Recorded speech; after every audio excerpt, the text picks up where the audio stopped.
The pharmacy was paid $175.32. John Forbes knows the price of prescription drugs. As a pharmacist, he knows that when he sells this generic cholesterol medication to a patient using state Medicaid, he's paid $175.32. But as an Iowa lawmaker, he can then see what the company handling the prescription charges after working with his pharmacy.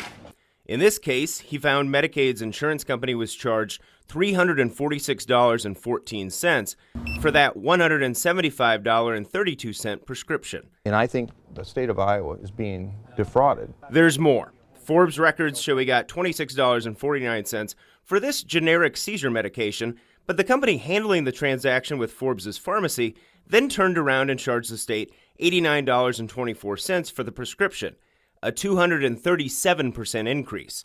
For this antipsychotic drug, Forbes received $68.44.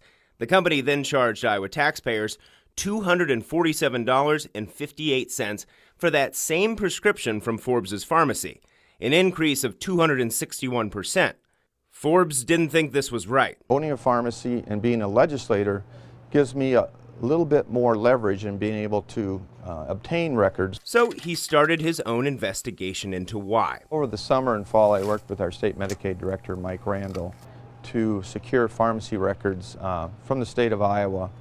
And what I did was I compared billing records from my pharmacy, from what we got reimbursed, to what the state actually got billed. Here's what he found. All of these red highlights mark a prescription where he thinks there may be overbilling. This is what he says is happening. The insurance companies working with state Medicaid hire middlemen companies called prescription benefits managers, or PBMs.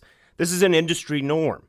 They handle purchasing prescriptions from pharmacists on behalf of insurance companies, patients, and in this case, state Medicaid programs. Forbes says the PBMs pay him, then turn around and charge the state's insurance companies for handling those prescriptions. He thinks they could be overcharging, then pocketing the difference. The PBM has largely been an unknown, unregulated entity. Kate Gaynor from the Iowa Pharmacy Association says PBMs have caused problems in other states. The state of Ohio, they conducted an audit and discovered that in 1 year, the state was overcharged by $224 million for prescription drugs in their Medicaid program. Forbes wants the state to do an audit of Iowa Medicaid to see if what he's found represents a larger problem. We could be talking millions of dollars of overcharges in our state Medicaid program. The state of Iowa has structured their Medicaid managed care program for pharmacy differently than states like Ohio and others that have uncovered egregious spread pricing. Gaynor does not think we will find the same type of billing issues as other states, but she still supports an audit. I don't think it hurts to investigate. Forbes thinks an audit will give Iowa leaders the information they need to see if Iowa taxpayers are paying too much. Towards the end of the summer, early fall, we'll have the results, be able to sit down with the PBMs that are involved in this situation and have some very frank discussions on how they can justify this type of pricing here in the state of Iowa. Optum Rx and Express Scripts are the two PBMs currently serving Iowa Medicaid's insurance companies.